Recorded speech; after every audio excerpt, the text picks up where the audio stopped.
ಈ ಕ್ಷಣದ breaking news. ಪ್ರವಾಸಕ್ಕೆ ಬಂದಿದ್ದ ವಿದ್ಯಾರ್ಥಿ ನೀರು ಪಾಲಾಗಿರುವ ಘಟನೆ ನಡೆದಿದೆ. ಭಟ್ಕಳದ ಮುರುಡೇಶ್ವರ ಬೀಚ್ನಲ್ಲಿ ನಡೆದಿರುವಂತಹ ಒಂದು ಘಟನೆ ಇದು. ಬೆಂಗಳೂರಿನ ಗೌತಮ್ ಕೆವಿ ನೀರು ಪಾಲಾದ ವಿದ್ಯಾರ್ಥಿ. ಸಮುದ್ರದಲ್ಲಿ ಮುಳುಗಿದ್ದ ಧನುಷ್ ಎಂಬ ವಿದ್ಯಾರ್ಥಿಯ ರಕ್ಷಣೆ ಮಾಡಲಾಗಿದೆ. ಜಾಲಹಳ್ಳಿ ಕ್ರಾಸ್ನ PU ಕಾಲೇಜು ವಿದ್ಯಾರ್ಥಿ ನಾಪತ್ತೆಯಾಗಿರೋದು. ಕಾಲೇಜಿಂದ 220 ವಿದ್ಯಾರ್ಥಿಗಳು ಪ್ರವಾಸಕ್ಕೆ ಅಂತ ಬಂದಿದ್ರು. ಗೌತಮ್ಗಾಗಿ ಸದ್ಯಕ್ಕೆ ಶೋಧ ಕಾರ್ಯ ಆರಂಭ ಆಗಿದೆ. ಪೊಲೀಸರು ಶೋಧ ನಡೆಸ್ತಾ ಇದ್ದಾರೆ.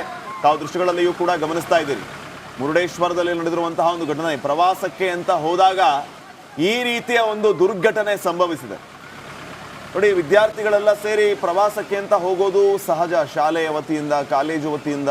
ಆದರೆ ಬಹಳ ನಿಗಾ ವಹಿಸಬೇಕು, ಬಹಳ ಜಾಗೃತಿ ಇರಬೇಕು. ಇಲ್ಲ ಅಂತಂದ್ರೆ ಈ ರೀತಿಯ ದುರ್ಘಟನೆಗಳು ಸಂಭವಿಸುತ್ತೆ. ಮತ್ತಷ್ಟು ಅಪ್ಡೇಟ್ಸ್ ಅನ್ನ ಪಡೆಯೋಣ. ನಮ್ಮ ಪ್ರತಿನಿಧಿ ಶೇಷಗಿರಿ ಮುಂಡಹಳ್ಳಿ ಈಗ ಫೋನ್ ಸಂಪರ್ಕದಲ್ಲಿ. ಶೇಷಗಿರಿ, ಘಟನೆಯ ಬಗ್ಗೆ ಏನೆಲ್ಲ ಮಾಹಿತಿ ಕೊಡ್ತೀರಿ? ಸದ್ಯಕ್ಕಿನ ಅಪ್ಡೇಟ್ಸ್ ಬಗ್ಗೆ ಮಾಹಿತಿಯನ್ನು ಕೊಡೋದಾದ್ರೆ. ಉತ್ತರ ಕನ್ನಡ ಜಿಲ್ಲೆಯ ಕಾರವಾರ ಭಟ್ಕಳ ತಾಲೂಕಿನ ಮುರುಡೇಶ್ವರ ಕಡಲ ತೀರದಲ್ಲಿ ಈ ಒಂದು ಘಟನೆ ನಡೆದಿದೆ. ಇವತ್ತು ಬೆಳಿಗ್ಗೆ ಮುರುಡೇಶ್ವರದ ಕಡಲ ತೀರದಿಂದ 2 ಕಿಲೋಮೀಟರ್ ದೂರದಲ್ಲಿ ಸುಮಾರು 220 ವಿದ್ಯಾರ್ಥಿಗಳು ಇವತ್ತು ನೀರಿನಲ್ಲಿ ಆಟವಾಡಲು ಇಳಿದಿದ್ದಾರೆ. ಇವರೆಲ್ಲರೂ ಕೂಡ ಬೆಂಗಳೂರಿನ ಜಾಲಹಳ್ಳಿ ಕ್ರಾಸ್ನ ವಿದ್ಯಾಸೌಧ ಕಾಲೇಜಿನ ವಿದ್ಯಾರ್ಥಿಗಳೆಂದು ಗೊತ್ತಾಗಿರುವಂತದ್ದು. ಇವತ್ತು ಎಲ್ಲ ವಿದ್ಯಾರ್ಥಿಗಳು ಕೂಡ ಮುರುಡೇಶ್ವರ ಪ್ರವಾಸಕ್ಕೆ ಬಂದ್ರು. ಅವರ ಜೊತೆಗೆ ಪ್ರಾಂಶುಪಾಲರು, ಉಪನ್ಯಾಸಕರು ಸೇರಿ ಎಲ್ಲರೂ ಕೂಡ ಇದ್ರು. ಈ ಸಂದರ್ಭದಲ್ಲಿ ವಿದ್ಯಾರ್ಥಿಗಳು ನೀರಿನಲ್ಲಿ ಆಟವಾಡುವ ಸಂದರ್ಭದಲ್ಲಿ ಕೆಲ ವಿದ್ಯಾರ್ಥಿಗಳು ನೀರಿನಲ್ಲಿ ಒಂದು ಮುಳುಗುವ ಹಂತದಲ್ಲಿ ಇದ್ರು. ಅದರಲ್ಲೂ ಬಹಳ ಪ್ರಮುಖವಾಗಿ ಗೌತಮ್ ಕೆವಿ 17 ವರ್ಷದ ವಿದ್ಯಾರ್ಥಿ ನೀರು ಪಾಲಾಗಿದ್ದಾನೆ. ಅವನ ಜೊತೆಗೆ ಧನುಷ್ ಎಂಬ ವಿದ್ಯಾರ್ಥಿ ಕೂಡ ನೀರು ಪಾಲಾಗಿದ್ದ. ಈ ಸಂದರ್ಭದಲ್ಲಿ ಧನುಷ್ನ ರಕ್ಷಣೆ ಮಾಡಲಾಗಿದೆ. ಆದ್ರೆ ಗೌತಮ್ ನೀರು ಪಾಲಾಗಿದ್ರಿಂದ ಸಂಬಂಧಪಟ್ಟ ಲೈಫ್ ಗಾರ್ಡ್ ಸಿಬ್ಬಂದಿಗಳು, ಅಡ್ವೆಂಚರ್ ಸಿಬ್ಬಂದಿಗಳು ಎಲ್ಲರೂ ಕೂಡ ಶೋಧ ಕಾರ್ಯವನ್ನ ಮಾಡಿದ್ರು. ಈ ಸಂದರ್ಭದಲ್ಲಿ ಗೌತಮ್ ಅವರ ಮೃತದೇಹ ಕೂಡ ದೊರೆತಿರುವಂತದ್ದು. ಒಟ್ಟಿನಲ್ಲಿ ನಿನ್ನೆಯಷ್ಟೇ ಮುರುಡೇಶ್ವರ ಕಡಲ ತೀರದಲ್ಲಿ ಬೀಚ್ ಆಕ್ಟಿವಿಟೀಸ್ ಆರಂಭವಾಗಿದೆ. ಇದರ ಜೊತೆಗೆ ಕೂಡ ಲೈಫ್ ಗಾರ್ಡ್ ಸಿಬ್ಬಂದಿಗಳು ಕೂಡ ಪ್ರವಾಸಿಗರಿಗೆ ಇಳಿಯದಂತೆ ಎಚ್ಚರಿಕೆಯನ್ನು ನೀಡ್ತಾರೆ. ಮಾಹಿತಿಗಾಗಿ ಈ ಕ್ಷಣದ ಬ್ರೇಕಿಂಗ್ ನ್ಯೂಸ್. ಪ್ರವಾಸಕ್ಕೆ ಬಂದಿದ್ದ ವಿದ್ಯಾರ್ಥಿ ನೀರು ಪಾಲಾಗಿರುವ ಘಟನೆ ನಡೆದಿದೆ. ಭಟ್ಕಳದ ಮುರುಡೇಶ್ವರ ಬೀಚ್ನಲ್ಲಿ ನಡೆದಿರುವಂತಹ ಒಂದು ಘಟನೆ ಇದು. ಬೆಂಗಳೂರಿನ ಗೌತಮ್ ಕೆವಿ ನೀರು ಪಾಲಾದ ವಿದ್ಯಾರ್ಥಿ. ಸಮುದ್ರದಲ್ಲಿ ಮುಳುಗಿದ್ದ ಧನುಷ್ ಎಂಬ ವಿದ್ಯಾರ್ಥಿಯ ರಕ್ಷಣೆ ಮಾಡಲಾಗಿದೆ. ಜಾಲಹಳ್ಳಿ ಕ್ರಾಸ್ನ PU ಕಾಲೇಜು ವಿದ್ಯಾರ್ಥಿ ನಾಪತ್ತೆಯಾಗಿರೋದು. ಕಾಲೇಜಿಂದ 220 ವಿದ್ಯಾರ್ಥಿಗಳು ಪ್ರವಾಸಕ್ಕೆ ಅಂತ ಬಂದಿದ್ರು. ಗೌತಮ್ಗಾಗಿ ಸದ್ಯಕ್ಕೆ ಶೋಧ ಕಾರ್ಯ ಆರಂಭ ಆಗಿದೆ. ಪೊಲೀಸರು ಶೋಧ ನಡೆಸ್ತಾ ಇದ್ದಾರೆ. ತಾವು ದೃಶ್ಯಗಳಲ್ಲಿಯೂ ಕೂಡ ಗಮನಿಸ್ತಾ ಇದ್ದೀರಿ. ಮುರುಡೇಶ್ವರದಲ್ಲಿ ನಡೆದಿರುವಂತಹ ಒಂದು ಘಟನೆ. ಪ್ರವಾಸಕ್ಕೆ ಅಂತ ಹೋದಾಗ ಈ ರೀತಿಯ ಒಂದು ದುರ್ಘಟನೆ ಸಂಭವಿಸಿದೆ. ನೋಡಿ, ವಿದ್ಯಾರ್ಥಿಗಳೆಲ್ಲ ಸೇರಿ ಪ್ರವಾಸಕ್ಕೆ ಅಂತ ಹೋಗೋದು ಸಹಜ, ಶಾಲೆಯ ವತಿಯಿಂದ, ಕಾಲೇಜು ವತಿಯಿಂದ. ಆದರೆ ಬಹಳ ನಿಗಾ ವಹಿಸಬೇಕು, ಬಹಳ ಜಾಗೃತಿ ಇರಬೇಕು. ಇಲ್ಲ ಅಂತಂದ್ರೆ ಈ ರೀತಿಯ ದುರ್ಘಟನೆಗಳು ಸಂಭವಿಸುತ್ತೆ. ಮತ್ತಷ್ಟು ಅಪ್ಡೇಟ್ಸ್ ಅನ್ನ ಪಡೆಯೋಣ. ನಮ್ಮ ಪ್ರತಿನಿಧಿ ಶೇಷಗಿರಿ ಮುಂಡಹಳ್ಳಿ ಈಗ ಫೋನ್ ಸಂಪರ್ಕದಲ್ಲಿ. ಶೇಷಗಿರಿ, ಘಟನೆಯ ಬಗ್ಗೆ ಏನೆಲ್ಲ ಮಾಹಿತಿ ಕೊಡ್ತೀರಿ? ಸದ್ಯಕ್ಕಿನ ಅಪ್ಡೇಟ್ಸ್ ಬಗ್ಗೆ ಮಾಹಿತಿಯನ್ನು ಕೊಡೋದಾದ್ರೆ. ಉತ್ತರ ಕನ್ನಡ ಜಿಲ್ಲೆಯ ಕಾರವಾರ ಭಟ್ಕಳ ತಾಲೂಕಿನ ಮುರುಡೇಶ್ವರ ಕಡಲ ತೀರದಲ್ಲಿ ಈ ಒಂದು ಘಟನೆ ನಡೆದಿದೆ. ಇವತ್ತು ಬೆಳಿಗ್ಗೆ ಮುರುಡೇಶ್ವರದ ಕಡಲ ತೀರದಿಂದ 2 ಕಿಲೋಮೀಟರ್ ದೂರದಲ್ಲಿ ಸುಮಾರು 220 ವಿದ್ಯಾರ್ಥಿಗಳು ಇವತ್ತು ನೀರಿನಲ್ಲಿ ಆಟವಾಡಲು ಇಳಿದಿದ್ದಾರೆ. ಇವರೆಲ್ಲರೂ ಕೂಡ ಬೆಂಗಳೂರಿನ ಜಾಲಹಳ್ಳಿ ಕ್ರಾಸ್ನ ವಿದ್ಯಾಸೌಧ ಕಾಲೇಜಿನ ವಿದ್ಯಾರ್ಥಿಗಳೆಂದು ಗೊತ್ತಾಗಿರುವಂತದ್ದು. ಇವತ್ತು ಎಲ್ಲ ವಿದ್ಯಾರ್ಥಿಗಳು ಕೂಡ ಮುರುಡೇಶ್ವರ ಪ್ರವಾಸಕ್ಕೆ ಬಂದ್ರು. ಅವರ ಜೊತೆಗೆ ಪ್ರಾಂಶುಪಾಲರು, ಉಪನ್ಯಾಸಕರು ಸೇರಿ ಎಲ್ಲರೂ ಕೂಡ ಇದ್ರು. ಈ ಸಂದರ್ಭದಲ್ಲಿ ವಿದ್ಯಾರ್ಥಿಗಳು ನೀರಿನಲ್ಲಿ ಆಟವಾಡುವ ಸಂದರ್ಭದಲ್ಲಿ ಕೆಲ ವಿದ್ಯಾರ್ಥಿಗಳು ನೀರಿನಲ್ಲಿ ಒಂದು ಮುಳುಗುವ ಹಂತದಲ್ಲಿ ಇದ್ರು. ಅದರಲ್ಲೂ ಬಹಳ ಪ್ರಮುಖವಾಗಿ ಗೌತಮ್ ಕೆವಿ 17 ವರ್ಷದ ವಿದ್ಯಾರ್ಥಿ ನೀರು ಪಾಲಾಗಿದ್ದಾನೆ. ಅವನ ಜೊತೆಗೆ ಧನುಷ್ ಎಂಬ ವಿದ್ಯಾರ್ಥಿ ಕೂಡ ನೀರು ಪಾಲಾಗಿದ್ದ. ಈ ಸಂದರ್ಭದಲ್ಲಿ ಧನುಷ್ನ ರಕ್ಷಣೆ ಮಾಡಲಾಗಿದೆ. ಆದ್ರೆ ಗೌತಮ್ ನೀರು ಪಾಲಾಗಿದ್ರಿಂದ ಸಂಬಂಧಪಟ್ಟ ಲೈಫ್ ಗಾರ್ಡ್ ಸಿಬ್ಬಂದಿಗಳು, ಅಡ್ವೆಂಚರ್ ಸಿಬ್ಬಂದಿಗಳು ಎಲ್ಲರೂ ಕೂಡ ಶೋಧ ಕಾರ್ಯವನ್ನ ಮಾಡಿದ್ರು. ಈ ಸಂದರ್ಭದಲ್ಲಿ ಗೌತಮ್ ಅವರ ಮೃತದೇಹ ಕೂಡ ದೊರೆತಿರುವಂತದ್ದು. ಒಟ್ಟಿನಲ್ಲಿ ನಿನ್ನೆಯಷ್ಟೇ ಮುರುಡೇಶ್ವರ ಕಡಲ ತೀರದಲ್ಲಿ ಬೀಚ್ ಆಕ್ಟಿವಿಟೀಸ್ ಆರಂಭವಾಗಿದೆ.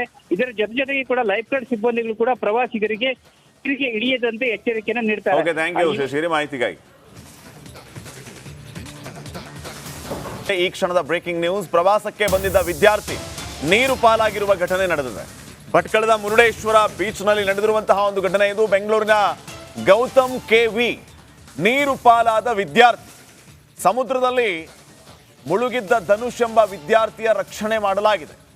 ಜಾಲಹಳ್ಳಿ ಕ್ರಾಸ್ನ PU ಕಾಲೇಜು ವಿದ್ಯಾರ್ಥಿ ನಾಪತ್ತೆಯಾಗಿರೋದು. ಕಾಲೇಜಿಂದ 220 ವಿದ್ಯಾರ್ಥಿಗಳು ಪ್ರವಾಸಕ್ಕೆ ಅಂತ ಬಂದಿದ್ರು. ಗೌತಮ್ಗಾಗಿ ಸದ್ಯಕ್ಕೆ ಶೋಧ ಕಾರ್ಯ ಆರಂಭ ಆಗಿದೆ. ಪೊಲೀಸರು ಶೋಧ ನಡೆಸ್ತಾ ಇದ್ದಾರೆ. ತಾವು ದೃಶ್ಯಗಳಲ್ಲಿಯೂ ಕೂಡ ಗಮನಿಸ್ತಾ ಇದ್ದೀರಿ. ಮುರುಡೇಶ್ವರದಲ್ಲಿ ನಡೆದಿರುವಂತಹ ಒಂದು ಘಟನೆ, ಪ್ರವಾಸಕ್ಕೆ ಅಂತ ಹೋದಾಗ ಈ ರೀತಿಯ ಒಂದು ದುರ್ಘಟನೆ ಸಂಭವಿಸಿದೆ. ನೋಡಿ, ವಿದ್ಯಾರ್ಥಿಗಳೆಲ್ಲ ಸೇರಿ ಪ್ರವಾಸಕ್ಕೆ ಅಂತ ಹೋಗೋದು ಸಹಜ, ಶಾಲೆಯ ವತಿಯಿಂದ, ಕಾಲೇಜು ವತಿಯಿಂದ. ಆದರೆ ಬಹಳ ನಿಗಾ ವಹಿಸಬೇಕು, ಬಹಳ ಜಾಗೃತಿ ಇರಬೇಕು. ಇಲ್ಲ ಅಂತಂದ್ರೆ ಈ ರೀತಿಯ ದುರ್ಘಟನೆಗಳು ಸಂಭವಿಸುತ್ತೆ. ಮತ್ತಷ್ಟು ಅಪ್ಡೇಟ್ಸ್ ಅನ್ನ ಪಡೆಯೋಣ. ನಮ್ಮ ಪ್ರತಿನಿಧಿ ಶೇಷಗಿರಿ ಮುಂಡಹಳ್ಳಿ ಈಗ ಫೋನ್ ಸಂಪರ್ಕದಲ್ಲಿ. ಶೇಷಗಿರಿ, ಘಟನೆಯ ಬಗ್ಗೆ ಏನೆಲ್ಲ ಮಾಹಿತಿ ಕೊಡ್ತೀರಿ? ಸದ್ಯಕ್ಕಿನ ಅಪ್ಡೇಟ್ಸ್ ಬಗ್ಗೆ ಮಾಹಿತಿಯನ್ನು ಕೊಡೋದಾದ್ರೆ. ಉತ್ತರ ಕನ್ನಡ ಜಿಲ್ಲೆಯ ಕಾರವಾರ ಭಟ್ಕಳ ತಾಲೂಕಿನ ಮುರುಡೇಶ್ವರ ಕಡಲ ತೀರದಲ್ಲಿ ಈ ಒಂದು ಘಟನೆ ನಡೆದಿದೆ. ಇವತ್ತು ಬೆಳಿಗ್ಗೆ ಮುರುಡೇಶ್ವರದ ಕಡಲ ತೀರದಿಂದ 2 ಕಿಲೋಮೀಟರ್ ದೂರದಲ್ಲಿ ಸುಮಾರು 220 ವಿದ್ಯಾರ್ಥಿಗಳು ಇವತ್ತು ನೀರಿನಲ್ಲಿ ಆಟವಾಡಲು ಇಳಿದಿದ್ದಾರೆ. ಇವರೆಲ್ಲರೂ ಕೂಡ ಬೆಂಗಳೂರಿನ ಜಾಲಹಳ್ಳಿ ಕ್ರಾಸ್ನ ವಿದ್ಯಾಸೌಧ ಕಾಲೇಜಿನ ವಿದ್ಯಾರ್ಥಿಗಳೆಂದು ಗೊತ್ತಾಗಿರುವಂತದ್ದು. ಇವತ್ತು ಎಲ್ಲ ವಿದ್ಯಾರ್ಥಿಗಳು ಕೂಡ ಮುರುಡೇಶ್ವರ ಪ್ರವಾಸಕ್ಕೆ ಬಂದ್ರು. ಅವರ ಜೊತೆಗೆ ಪ್ರಾಂಶುಪಾಲರು, ಉಪನ್ಯಾಸಕರು ಸೇರಿ ಎಲ್ಲರೂ ಕೂಡ ಇದ್ರು. ಈ ಸಂದರ್ಭದಲ್ಲಿ ವಿದ್ಯಾರ್ಥಿಗಳು ನೀರಿನಲ್ಲಿ ಆಟವಾಡುವ ಸಂದರ್ಭದಲ್ಲಿ ಕೆಲ ವಿದ್ಯಾರ್ಥಿಗಳು ನೀರಿನಲ್ಲಿ ಒಂದು ಮುಳುಗುವ ಹಂತದಲ್ಲಿ ಇದ್ರು. ಅದರಲ್ಲೂ ಬಹಳ ಪ್ರಮುಖವಾಗಿ ಗೌತಮ್ ಕೆವಿ 17 ವರ್ಷದ ವಿದ್ಯಾರ್ಥಿ ನೀರು ಪಾಲಾಗಿದ್ದಾನೆ. ಅವನ ಜೊತೆಗೆ ಧನುಷ್ ಎಂಬ ವಿದ್ಯಾರ್ಥಿ ಕೂಡ ನೀರು ಪಾಲಾಗಿದ್ದ. ಈ ಸಂದರ್ಭದಲ್ಲಿ ಧನುಷ್ನ ರಕ್ಷಣೆ ಮಾಡಲಾಗಿದೆ. ಆದ್ರೆ ಗೌತಮ್ ನೀರು ಪಾಲಾಗಿದ್ರಿಂದ ಸಂಬಂಧಪಟ್ಟ ಲೈಫ್ ಗಾರ್ಡ್ ಸಿಬ್ಬಂದಿಗಳು, ಅಡ್ವೆಂಚರ್ ಸಿಬ್ಬಂದಿಗಳು ಎಲ್ಲರೂ ಕೂಡ ಶೋಧ ಕಾರ್ಯವನ್ನ ಮಾಡಿದ್ರು. ಈ ಸಂದರ್ಭದಲ್ಲಿ ಗೌತಮ್ ಅವರ ಮೃತದೇಹ ಕೂಡ ದೊರೆತಿರುವಂತದ್ದು. ಒಟ್ಟಿನಲ್ಲಿ ನಿನ್ನೆಯಷ್ಟೇ ಮುರುಡೇಶ್ವರ ಕಡಲ ತೀರದಲ್ಲಿ ಬೀಚ್ ಆಕ್ಟಿವಿಟೀಸ್ ಆರಂಭವಾಗಿದೆ. ಇದರ ಜೊತೆಗೆ ಕೂಡ ಲೈಫ್ ಗಾರ್ಡ್ ಸಿಬ್ಬಂದಿಗಳು ಕೂಡ ಪ್ರವಾಸಿಗರಿಗೆ ಇಳಿಯದಂತೆ ಎಚ್ಚರಿಕೆಯನ್ನು ನೀಡ್ತಾರೆ. ಥ್ಯಾಂಕ್ ಯು ಶೇಷಗಿರಿ ಮಾಹಿತಿಗಾಗಿ. 150 ಸುದ್ದಿ, 120 ಇಂಪ್ಯಾಕ್ಟ್. ಸೂಪರ್ 3 ಇಲ್ಲೇ ಡ್ರಾ, ಇಲ್ಲೇ ಬಹುಮಾನ. ಮಾಧ್ಯಮ ಇತಿಹಾಸದಲ್ಲೇ ಮೊದಲು ಪರಿಹಾರ ಪತ್ರಿಕೋದ್ಯಮ. ನಡೀತಾ ಇಲ್ಲ ಸರ್. ಗುರುಲಕ್ಷ್ಮಿನಿಲ್ಲ, ಪಿಂಚಣಿನಿಲ್ಲ, ಇದನ್ನೇ ಮಾಡಕ್ಕಾಗಿಲ್ಲ ಅಂತಂದ್ರೆ ಇನ್ನೇನ್ ಮಾಡ್ತೀರಿ? ಬೇರೆ ಏನ್ ಕಳಿಸಿ ಆ ಸಮಸ್ಯೆಯನ್ನು ಪರಿಹರಿಸಿಕೊಡಬಹುದು. ಒಬ್ಬ ಅಜ್ಜಿ, ಅವರು ವಿಕಲಚೇತನರು, ಯಾರ ಹತ್ರ ಹೇಳೋದು? ನಿಮ್ ಪ್ರಾಬ್ಲಮ್ ಏನಪ್ಪಾ ಅಂತ ಕೇಳೋದಕ್ಕೆ ಯಾರು ಇಲ್ವಲ್ಲ. ಆಗ ನಾವಿರ್ತೀವಿ. ನಾವಿರೋದೇ ನಿಮ್ಗಾಗಿ. ನಾನು ಇರುವವರೆಗೆ, ಅವರು ಇರುವವರೆಗೆ 1000 ರೂಪಾಯಿ ತಿಂಗಳು ಆಗ್ತೀನಿ. ಆದ್ರೆ ಈ ಕೆಲಸ ಇದೆಯಲ್ಲ, ಯಾವತ್ತೂ ಕೂಡ ಶಾಶ್ವತವಾಗಿ ನಮಗೊಂದು ಒಳ್ಳೆ ನೆನಪನ್ನು ಕೊಡುತ್ತೆ, ನಮ್ಮನ್ನ ಕಾಪಾಡುತ್ತೆ. ನಾನು 3 ಮಾಸ ಭಿಕ್ಷೆ ಬೇಕಿರ್ಬೇಕು. 24 ಗಂಟೆಯಲ್ಲಿ ಅವರ ಬದುಕು ಬದಲಾಗಿ ಹೋಯಿತು. ನಾವು ರಿಪಬ್ಲಿಕ್ ಕನ್ನಡ, ನೇಷನ್ ಫಸ್ಟ್. ಸಮಾಜ ನಮಗೆ ಬಹಳ ಮುಖ್ಯವಾಗಿರುತ್ತೆ. ನಾವು ಆ ಜಾತಿ ಈ ಜಾತಿ ಅಂತ ನೋಡೋದಿಲ್ಲ. ಸಮಾಜದ ಕಟ್ಟ ಕಡೆ ವ್ಯಕ್ತಿ ಯಾರಿರ್ತಾನೆ, ಅದು ಯಾವುದೇ ಜಾತಿಯವನಾಗಿರ್ಬೋದು, ಯಾರು ಕಷ್ಟದಲ್ಲಿದ್ದಾನೆ ಅವನ ಪರವಾಗಿ ಧ್ವನಿ ಎತ್ತುತ್ತೇವೆ. ಆರು ಕನ್ನಡಕ್ಕೆ ಧನ್ಯವಾದ. ನಾವು 1 ವರ್ಷದ ನಿರ್ಭೀತ ಪತ್ರಿಕೋದ್ಯಮ ರಿಪಬ್ಲಿಕ್ ಕನ್ನಡ. ಇದು ನಿಮ್ಮ ಧ್ವನಿ.